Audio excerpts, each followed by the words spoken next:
Voilà, bonjour ou bonsoir à tous et soyez bienvenus sur la chaîne Le Dernier Cri. Donc nous allons partager la parole du Seigneur dans le livre d'Éphésiens chapitre 5 à partir du verset 23. Donc le thème du partage, c'est le mari, la tête de la femme, le mari, le chef de la femme. Qu'est-ce que ça veut dire concrètement et de manière pratique dans la vie de tous les jours? Voilà, donc Seigneur, merci pour ton nom, pour ta parole, Seigneur. Merci pour ton évangile qui nous éclaire, qui nous enseigne, qui nous stabilise, Seigneur. Nous voulons apprendre de toi. Nous voulons vraiment recevoir tes enseignements pour être agréable, Seigneur, et marcher d'une manière digne de toi, Seigneur. Tu as payé le prix. Tu t'es livré à la croix pour nous sauver, pour nous racheter, pour faire de nous des enfants du Seigneur, des enfants du royaume, rachetés par ton précieux sang. Merci, Papa. Merci, Père. Au nom de Jésus-Christ, Yahushua, notre Seigneur. Amen. Voilà, donc le thème de ce partage, c'est le mari, tête de la femme, ou le mari, chef de la femme. Qu'est-ce que ça veut dire concrètement? Donc, le passage se trouve en Éphésiens chapitre 5 au verset 23. Donc, il est traité ici du mariage selon Elohim, le mariage selon le Seigneur. Car le mari, verset 23, car le mari est la tête de la femme, comme le Mashiach est la tête de l'Église, qui est son corps et dont il est le sauveur.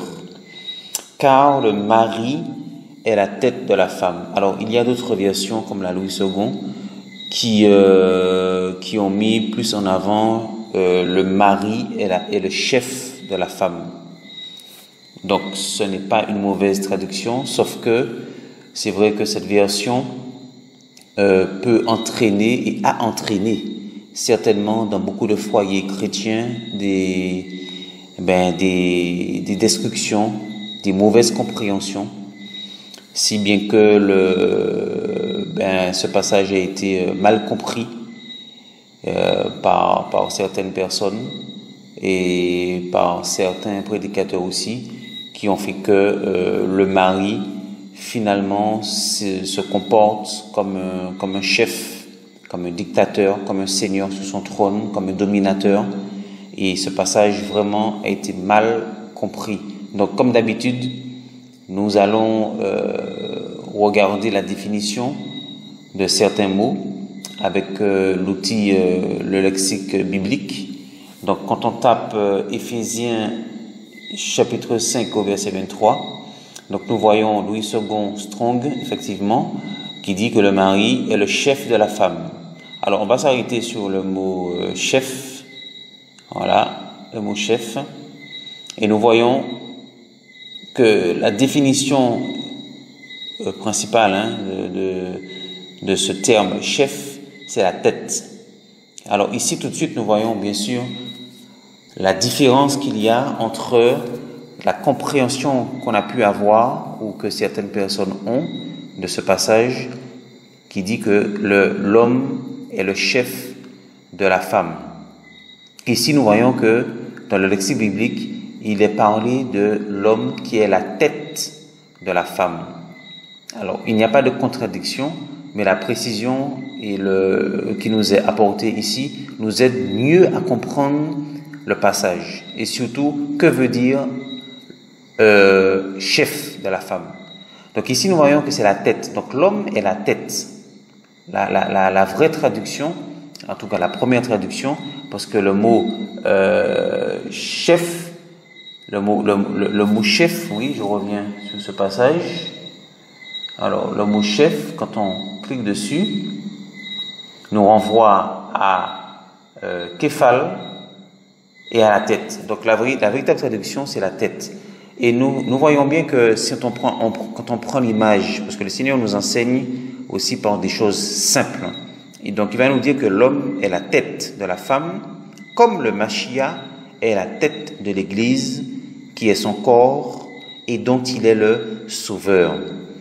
Donc, le Seigneur prend l'image du corps humain pour nous enseigner sur la relation, la place, l'identité du mari et l'identité de la femme. Donc nous voyons ici que donc l'homme est la tête et bien sûr la femme, donc l'homme est la tête, et il est dit que la femme donc est le reste du corps. Donc on voit bien que cette relation d'interdépendance, cette relation qui est complémentaire entre la tête et le corps.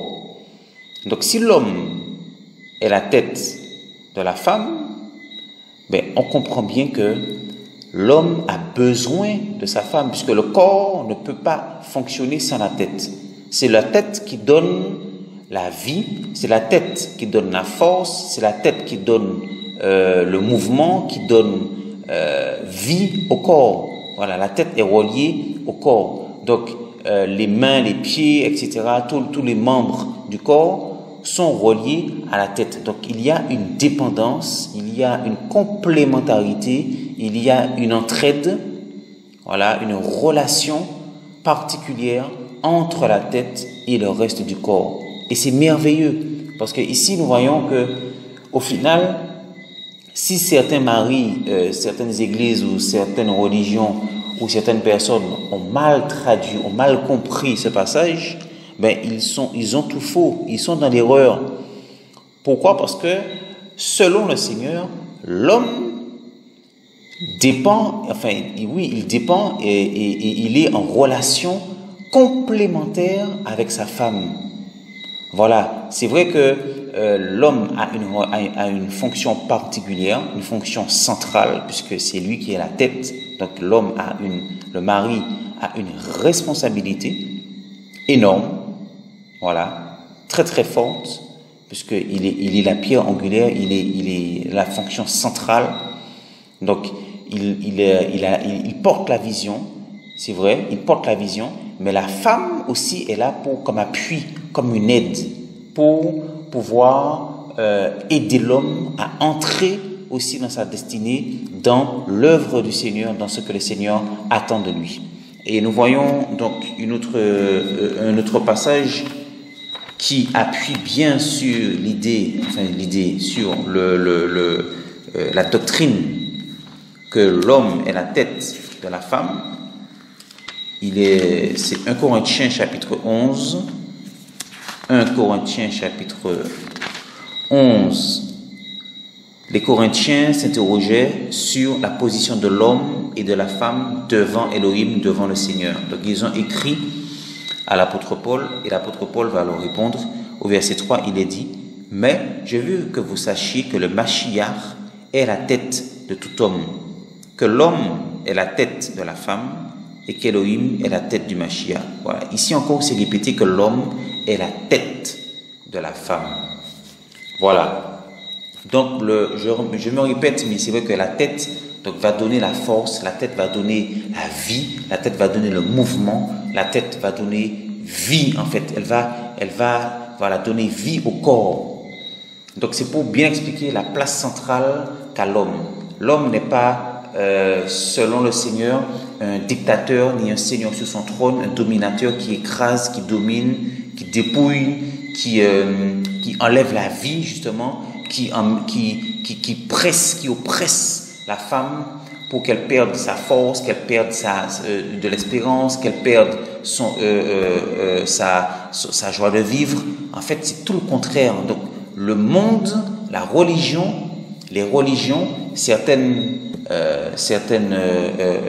courants de pensée, certaines éducations aussi dans les familles nous ont induits en erreur, nous ont entraînés dans l'erreur parce que nous pouvons mal comprendre certains passages de la Bible et croire effectivement que l'homme, c'est lui c'est le chef, c'est le tyran, c'est celui qui donne les ordres, celui qui commande, celui qui crie, qui doit se faire entendre, qui doit manifester une certaine autorité particulière pour se faire respecter par rapport à sa femme et ses enfants. Non, loin de là. Et quand on revient à Éphésiens chapitre 5 au verset 23, nous voyons, donc je relis le passage: « Car le mari est la tête de la femme, comme le Mashiach est la tête de l'Église. Donc ici, quand on s'arrête sur ce passage, nous voyons qu'il est bien dit comme le Mashiach est la tête de l'Église. Donc pour qu'un homme, qu'un mari, qu'un époux comprenne bien sa place, comprenne bien son identité, comprenne bien sa responsabilité devant le Seigneur et sa responsabilité d'être un chef, une tête, selon le Seigneur, selon les principes du Seigneur, il faut au préalable comprendre et identifier comment le Seigneur lui-même opère, comment le Seigneur lui-même fonctionne, comment le Seigneur lui-même est la tête de l'Église. Voilà. Quel est le comportement du Seigneur Jésus? Qu'est-ce que le Seigneur Jésus a fait, a dit, a démontré justement en tant que tête? Ça, c'est important. Donc, on ne peut pas être un mari selon le Seigneur, c'est-à-dire un chef, une tête, sans au préalable comprendre et avoir la révélation de qui est Jésus, qui est Yahushua en tant que chef et en tant que tête de l'Église. Il est dit en Colossiens chapitre 1 verset 18 que Yahushua, Jésus, a été établi comme tête de l'Église. Voilà, c'est la tête. Donc maintenant, nous allons continuer le passage et nous voyons donc au verset 23, donc comme le Mashiach est la tête de l'Église qui est son corps et dont il est le sauveur. Alors je vais prendre le lexique biblique et nous allons chercher que veut dire sauveur, parce que nous voyons ici que Christ, le Mashiach, est la tête de l'Église dont il est le sauveur. Donc nous voyons déjà là un premier aspect, si on peut dire ça comme ça, un premier aspect de c'est quoi être un chef, c'est quoi être une tête. Eh bien, nous voyons ici que le Seigneur Jésus est sauveur. En tant que tête de l'Église, il est sauveur. Donc le mari, l'époux, a cette responsabilité aussi d'être un sauveur pour sa femme et pour son foyer et pour ses enfants. Donc maintenant, que veut dire sauveur? Que veut dire sauver? Alors, on va prendre le lexique biblique pour cliquer sur Éphésiens 5, verset 23, et nous allons cliquer sur sauveur, et on découvre que sauveur vient de sozo, en grec, vient de sozo, qui veut dire sauveur, libérateur. Mais je vais taper sur sozo, d'accord, dans le chapitre, enfin dans la partie, la colonne origine. Donc origine vient de sozo. Donc sozo nous ramène donc à la définition. Voilà, et ça c'est extraordinaire, c'est fort. Nous voyons que donc sauveur vient de cette racine sozo qui veut dire sauver, garder sain et sauf, délivrer du danger ou de la destruction. Ça c'est le petit 1. Et nous voyons encore une autre définition qui dit sauver du périssement quelqu'un qui souffre, c'est-à-dire qui souffre de maladie, le guérir et lui redonner la santé. Waouh. Et en petit 2, préserver de la destruction. Donc ici, nous voyons que le Seigneur, en tant que sauveur de son Église, il sauve, il a la fonction, la responsabilité de nous garder sains et saufs du danger, du mal, du péché, des attaques du diable, de la destruction que le monde veut nous imposer, de la destruction du diable aussi, des choses, voilà, du mal. Et ici, nous voyons encore que, donc il est dit, sauver du périssement, voilà, de quelqu'un qui souffre de la maladie, le guérir, lui redonner la santé. Donc, ici, vraiment, il y a beaucoup à dire sur le rôle du mari en tant que chef et en tant que tête. Donc, son rôle est de aussi apporter la guérison à sa femme, de lui redonner la santé. Donc, en fait, on voit, comment dire, par rapport à la mentalité, certaines mentalités qu'il peut y avoir dans certains foyers, au milieu de certains hommes, ça va à l'encontre totale de ce que le monde nous a enseigné, de ce que certaines éducations nous ont fait comprendre sur le rôle de l'homme. Donc l'homme en tant que chef et en tant que tête, il doit être en mesure, selon le Seigneur, de préserver sa femme de la destruction, de la sauver, de l'amener. Parfois, c'est vrai que la femme peut avoir des émotions, par exemple, très négatives, ou bien peut-être très très sensibles par rapport à des situations qui sont pas agréables dans son travail, dans son foyer, au milieu de sa famille.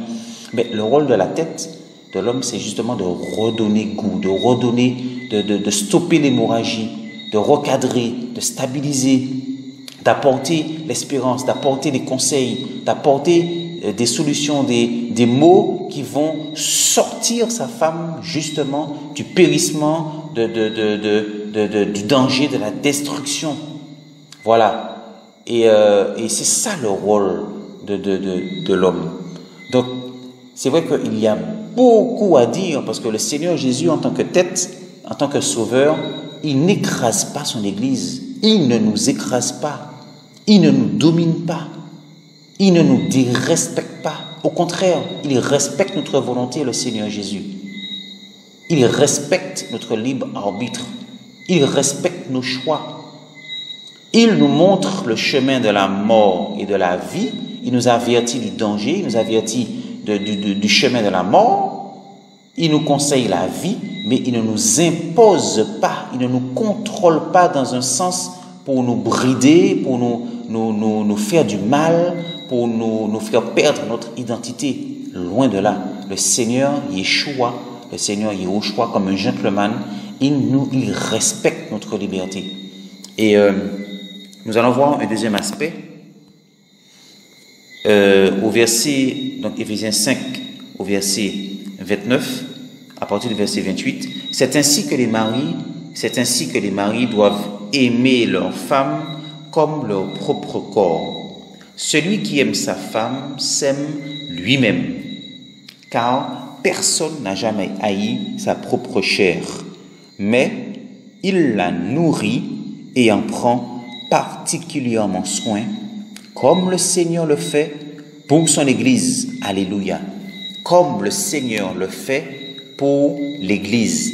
Et tout à l'heure, je disais que pour bien comprendre ce que veut dire être un chef ou être une tête pour sa femme, on doit réaliser et comprendre qui est le Seigneur, comment le Seigneur travaille pour son Église. Et voyez, c'est écrit, comme le Seigneur le fait pour l'Église. Donc, si le Seigneur le fait pour l'Église, eh bien, nous, hommes, en tant que tête, nous devons prendre exemple sur le Seigneur, notre Créateur, notre Maître, notre Père. Et il est dit que personne n'a jamais haï sa propre chair, mais il la nourrit et en prend particulièrement soin. Donc l'homme, en tant que tête et chef, va nourrir sa femme et va prendre particulièrement soin de sa femme. Mais il la nourrit. Alors, si on ouvre la petite parenthèse, puisqu'on va parler des choses pratiques, mais il la nourrit. Ça veut dire que le monde où certaines éducations dans les familles nous ont appris que la femme, c'est elle qui doit être au fourneau, c'est elle qui doit faire à manger, c'est elle qui doit tout le temps être matin, midi et soir devant la cuisine pour pouvoir faire à manger, même si elle est fatiguée, elle sort du boulot très tard, elle est complètement cassée après des embouteillages, il faut attendre la femme, c'est elle qui doit faire à manger pendant que monsieur, le mari, est peut-être à la télé ou en train de discuter avec des copains sur la terrasse en attendant madame. En fait, c'est ça ce que le monde nous a enseigné. Voilà. Mais ici, la parole du Seigneur, l'évangile véritable, les principes bibliques nous enseignent autre chose. C'est le contraire. Il est dit ici que l'homme va nourrir et prendre particulièrement soin de sa femme. Donc ça veut dire que l'homme aussi est en mesure de faire à manger, de faire le repas dans le foyer pour sa femme et ses enfants. Ah oui, l'homme est capable et en mesure de prendre son chariot et d'aller faire des courses pour sa femme qui est fatiguée, qui est peut-être pas en état, qui n'est peut-être pas disponible, qui est physiquement peut-être effectivement essoufflé, fatigué, elle a besoin de repos, mais c'est l'homme qui nourrit le foyer. Donc c'est lui qui prend sa responsabilité, même si aussi lui-même est fatigué, il est plus solide, plus fort que la femme. Les Écritures le disent, nous allons le lire tout à l'heure. Il prend sur lui-même, il renonce à lui-même, comme le Seigneur a renoncé aussi à lui-même pour aller à la croix. Il s'est livré lui-même pour aller à la croix, pour mourir sur la croix. Il nourrit, il fait à manger, il se dispose dans le foyer aussi pour pouvoir être un relais pour sa femme, pour pouvoir identifier quand sa femme est fatiguée, quand elle est épuisée, quand elle n'est pas disponible. Il la soutient, il prend le relais, il lui dit: écoute chérie, tu restes reposée, tu restes là, ne t'inquiète pas, je me charge du reste, je vais m'occuper des enfants, je vais faire le repas, je vais te servir, ne t'inquiète pas, repose-toi, reprends des forces et demain ce sera un autre jour. Et il en prend particulièrement soin. Donc le Seigneur le fait pour son Église, donc l'homme en tant que tête pour sa femme, en tant que chef, va le faire aussi pour sa femme. Donc nous voyons vraiment les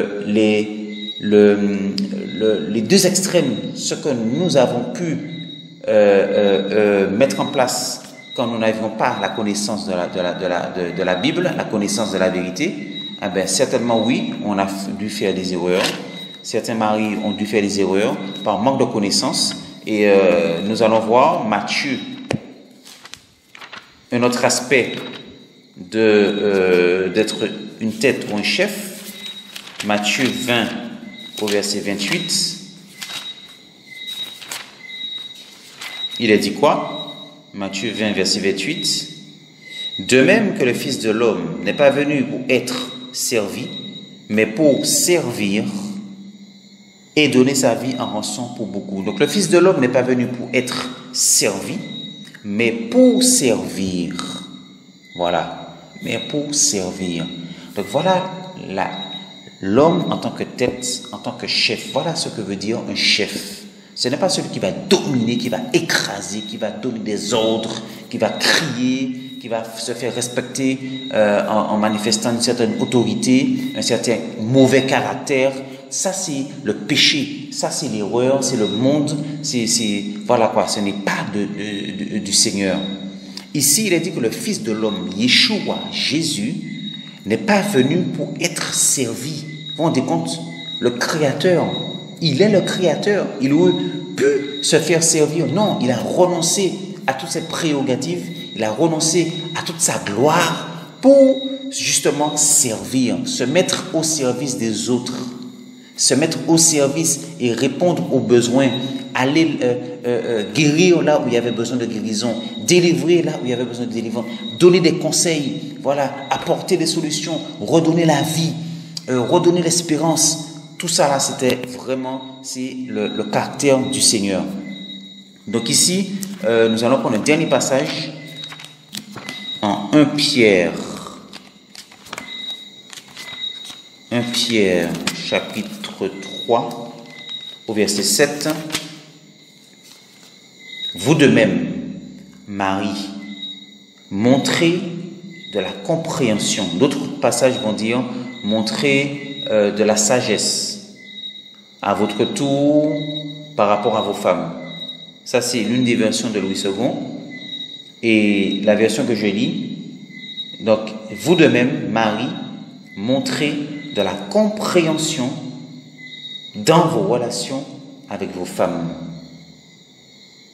comme avec un vase plus fragile, c'est-à-dire féminin. Bon, le vase plus fragile, c'est les Grecs qui utilisaient ce mot vase, qui était un symbole du corps, en fait. Donc, en fait, on voit ici que là, le passage nous dit « Marie, montrez de la compréhension dans vos relations avec vos femmes, comme en ayant cette connaissance que le corps féminin est plus sensible, est plus fragile. » Voilà. que le corps masculin. Voilà. Donc, montrez de la compréhension dans vos relations avec vos femmes. Et c'est ce que je disais tout à l'heure. Quand nos épouses ne sont pas disponibles, ne sont pas disposées, que ce soit pour les tâches ménagères, que ce soit pour le repas à la maison, que ce soit pour les relations intimes aussi. Parce que là aussi, il y a des dégâts, il y a de la perversion, il y a de la domination, de l'abus de certaines personnes, de certains maris qui ont mal compris l'évangile et qui prennent des passages, qui les tirent hors de leur contexte pour pouvoir accuser leurs femmes, pour pouvoir mettre la pression sur leurs femmes pour assouvir leur désir sexuel, pour assouvir leur penchant sexuel.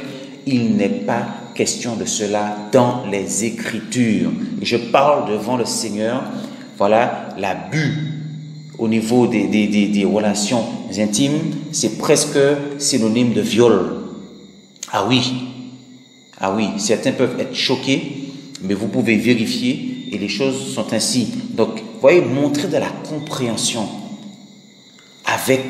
dans vos relations avec vos femmes. Si le Seigneur le dit, c'est parce qu'il sait que la femme est différente de l'homme. La femme ne réagit pas comme l'homme. L'homme va réagir comme un turbo, alors que la femme, elle est pire qu'un diesel. Il faut lui laisser le temps. Il faut préparer les choses, aller en douceur. Voilà, et respecter aussi la volonté de nos femmes, de la femme, de l'épouse. Quand elle n'est pas disposée, quand elle n'est pas prête, et on sent bien qu'elle dit non, il faut respecter cela. Et savoir prendre sur soi-même, renoncer à nos envies et renoncer à nos désirs pour pouvoir justement satisfaire nos femmes. Et c'est comme ça.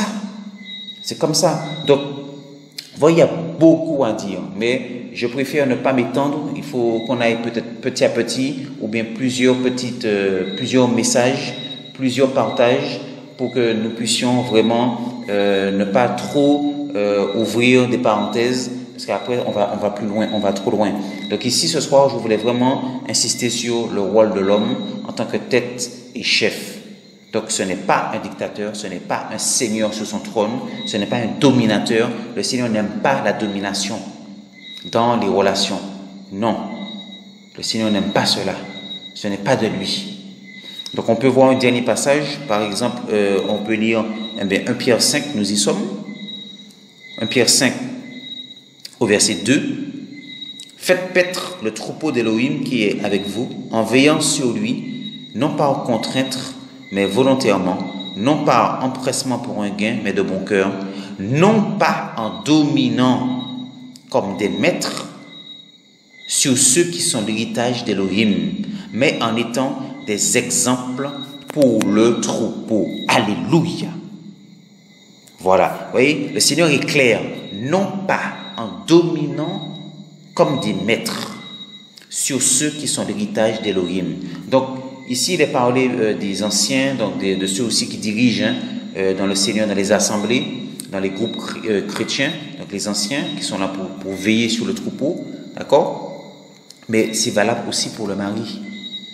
Donc, vous voyez bien que le Seigneur n'aime pas, il ne veut pas de domination, qu'on puisse écraser, contrôler, presser nos épouses comme des citrons, voilà, pour pouvoir les obliger à nous servir, à servir l'homme. Non, ce n'est pas l'ordre du Seigneur. Au contraire, nous devons, en tant que mari, être un exemple, voilà, un conseiller, un exemple, l'image. Nous sommes l'image, le mari, c'est la tête, donc c'est l'image de la gloire du Seigneur. Voilà, et nous en tant que mari, nous sommes responsables justement de manifester ce caractère et cette image pour donner envie aussi à nos épouses de suivre le Seigneur, de le servir et justement de nous aider à rentrer, nous hommes, dans le plan du Seigneur pour notre famille et pour l'œuvre du Seigneur en général. Voilà, que le Seigneur soit glorifié, que le Seigneur soit béni. C'était un partage concernant ce thème. Si le Seigneur permet, nous allons compléter la suite. Et voilà, que le Seigneur nous bénisse, vous fortifie. Je vous dis à bientôt sur la chaîne Le Dernier Cri. Au revoir.